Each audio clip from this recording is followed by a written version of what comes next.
नमस्कार सभी को।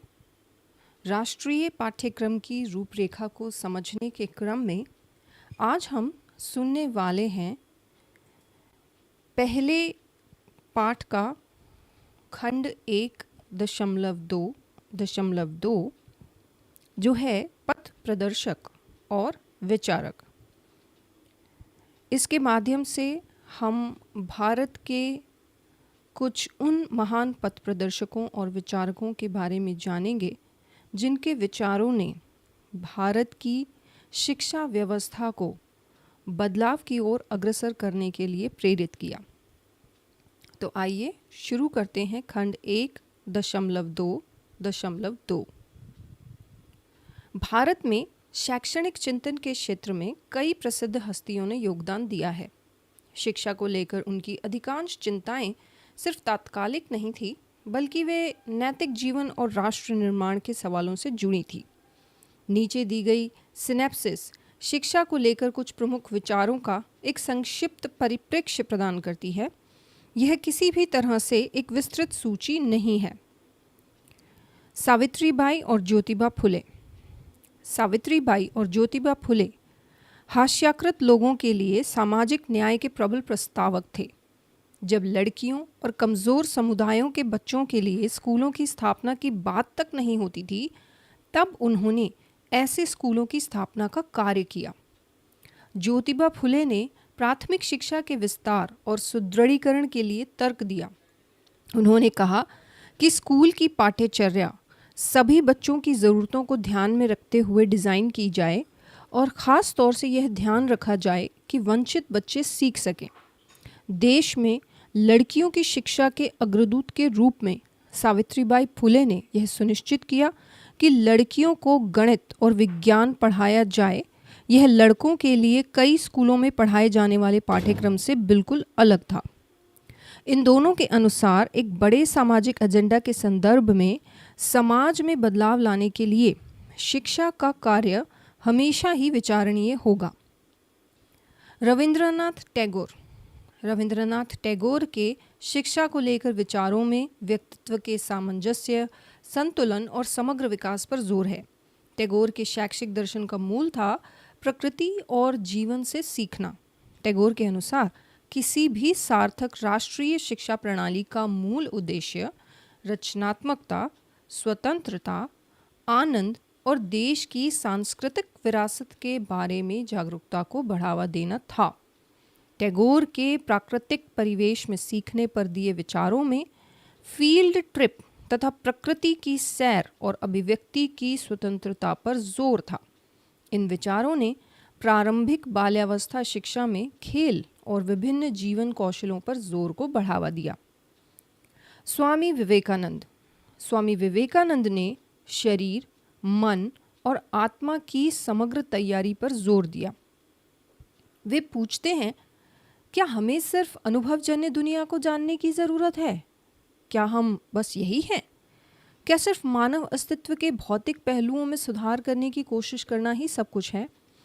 उनके लिए मानव अस्तित्व और मानवीय संभावनाओं का मूल आत्मा और आत्मज्ञान में निहित है। आत्मज्ञान पर उनका इतना जोर देने के कारण महत्वपूर्ण है। पहला, हम जो हैं उसका सार तत्व आत्म है, इसलिए आत्मज्ञान की महत्ता को नकारा नहीं जा सकता। दूसरा, हम सभी इंसानों के पास आत्म होता है, यानी सेल्फ होता है, और इसलिए व्यक्ति और दुनिया दोनों सार्वभौमिक हैं। और तीसरा, यदि आत्म मानव अस्तित्व का सार तत्व है, तब इसका ज्ञान मानव की संपूर्णता के लिए एक शर्त की तरह होगा। इस महत्वपूर्ण अंतर्दृष्टि पर आधारित शिक्षा का आदर्श हमारे सार तत्व की अभिव्यक्ति, पूर्णता के बीज बोने और सभ्यतागत आदर्शों की पुनः परिभाषा के लिए नींव रखने की ओर मार्ग प्रशस्त करेगी। इसलिए उनका कहना है कि शिक्षा मनुष्य में पहले से ही छिपी हुई सच्ची पूर्णता की अभिव्यक्ति है। महात्मा गांधी ने शिक्षा को सामाजिक व्यवस्था में व्याप्त अन्याय, हिंसा और असमानता के प्रति राष्ट्र की अंतरात्मा को जगाने के साधन के रूप में देखा। गांधी ने आसपास के वातावरण जिसमें मातृभाषा और काम शामिल था, को समाज के परिवर्तनकारी विजन में बच्चे के समाजीकरण के लिए एक संसाधन के रूप में उपयोग करने की सिफारिश की। उन्होंने एक ऐसे भारत का सपना देखा जिसमें प्रत्येक व्यक्ति दुनिया, जो हमेशा से ही राष्ट्रों के बीच, समाज के भीतर और मानवता एवं प्रकृति के बीच संघर्षों से जानी जाती है, के पुनर्गठन के लिए दूसरों के साथ काम करते हुए अपनी प्रतिभा और क्षमताओं की खोजबीन करे, उसे समझे। उन्होंने 6 साल से कम उम्र के बच्चों के लिए प्री बेसिक एजुकेशन नामक एक पाठ्यक्रम तैयार किया। इसमें सीखना बच्चों के विकास और रुचि पर आधारित था। इसमें 3 H, हार्ट, हैंड और हेड पर जोर दिया गया था। गांधी के शिक्षा विचार में केंद्रीय बातें थी: समुदाय अपने बच्चों के प्रति जिम्मेदार हो, हार्ट, हैंड, हेड के लिए शिक्षा स्थानीय अनुभव और स्थानीय सुंदर व्यक्ति शिक्षक हो। श्री अरबिंदो के शिक्षण का केंद्रीय विचार समेकित शिक्षा था। बच्चे का विकास न केवल संज्ञानात्मक होता है, बल्कि यह शारीरिक, प्राणिक, मानसिक, मनोवैज्ञानिक और आध्यात्मिक भी होता है। शिक्षा पारंपरिक और आधुनिक विचारों का एकीकरण है। यह सार्वभौमिक चरित्र की होनी चाहिए। उनके अनुसार सभी बच्चों में कुछ न कुछ दिव्य होता है और कुछ ऐसा होता है जो उनके बारे में अनूठा है। शिक्षक को सभी संभावनाओं को देखने और बच्चों को स्वयं को खोजने और उनकी वास्तविक क्षमता को प्राप्त करने की दिशा में मार्गदर्शन देने में सक्षम होना चाहिए। उन्होंने कहा कि शिक्षक उस ज्ञान का आह्वान नहीं करता जो भीतर है, वह केवल उसे दिखाता है कि वह कहाँ है और कैसे साधना से ऊपर सतह तक उठ सकता है। केवल मुक्त और रुचि से प्रेरित शिक्षा ही बच्चे की आत्मा का पोषण कर सकते हैं। अरबिंदो का विश्वास था कि बच्चों के आसपास का वातावरण, उनके परिचित अनुभव और उनकी मातृभाषा ही सीखने और सिखाने का आधार होनी चाहिए, और कोई भी अपना नया ज्ञान बच्चे के उस संदर्भ से जुड़ना चाहिए जिसका बच्चा पहले से एक हिस्सा है। अरबिंदो के अनुसार बच्चा दुनिया के बारे में सीखने के लिए अपनी सभी 5 इंद्रियों का और दिमाग, जिसे कि छठी इंद्रिय कह सकते हैं, का उपयोग करता है। इन प्रक्रियाओं के माध्यम से बच्चा चेतना का बोध विकसित करना शुरू कर देता है, जो आध्यात्मिक और नैतिक विकास से संबंधित है। केवल एक रचनात्मक और मुक्त अधिगम वातावरण ही इस विकास को सुनिश्चित कर सकता है।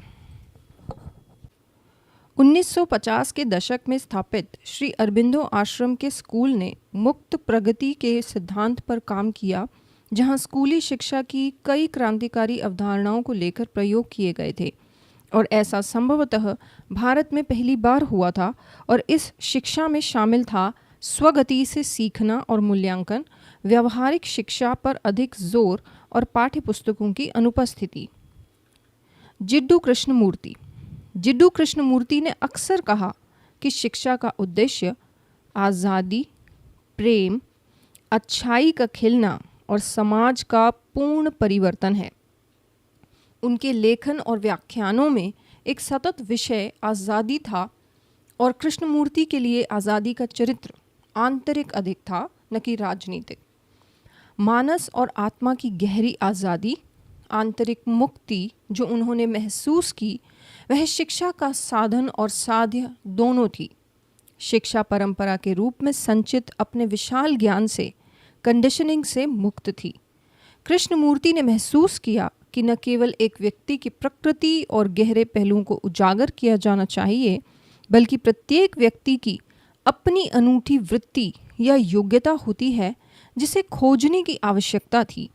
वे वास्तव में जो करना पसंद करते हैं उसे ढूंढना और उसके लिए बार बार प्रयत्न करना, और इसके अलावा कुछ करना सबसे खराब प्रकार की वंचना थी, खासकर अगर ऐसी वंचना आर्थिक या व्यावसायिक सफलता या फिर ऐसी अन्य सामाजिक सांस्कृतिक आकांक्षाओं को प्राप्त करने के लिए थी।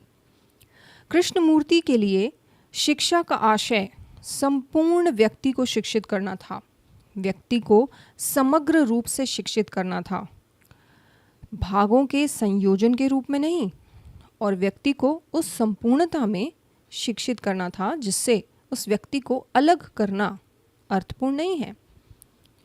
निष्कर्ष के तौर पर हम ये कह सकते हैं कि फाउंडेशनल स्टेज के लिए इन सभी विचारों के प्रत्यक्ष और अप्रत्यक्ष निहितार्थ हैं। स्वामी विवेकानंद और श्री अरबिंदो का समग्र शिक्षा पर ध्यान, रविंद्रनाथ टैगोर का प्रकृति पर जोर, महात्मा गांधी के 3 H, आज़ादी पर जिड्डू कृष्णमूर्ति के विचार के साथ साथ ज्योतिबा और सावित्रीबाई के लिए सामाजिक न्याय का महत्व, ये सभी विचार उस शिक्षा के बारे में बात करते हैं जिसमें छोटे बच्चों को फ़ायदा होगा। तो यहाँ समाप्त होता है हमारा खंड 1.2.2। अब इस सेशन को यहीं विराम देते हैं और मिलेंगे अगले सेशन में खंड 1.2.3 के साथ। प्रणाम।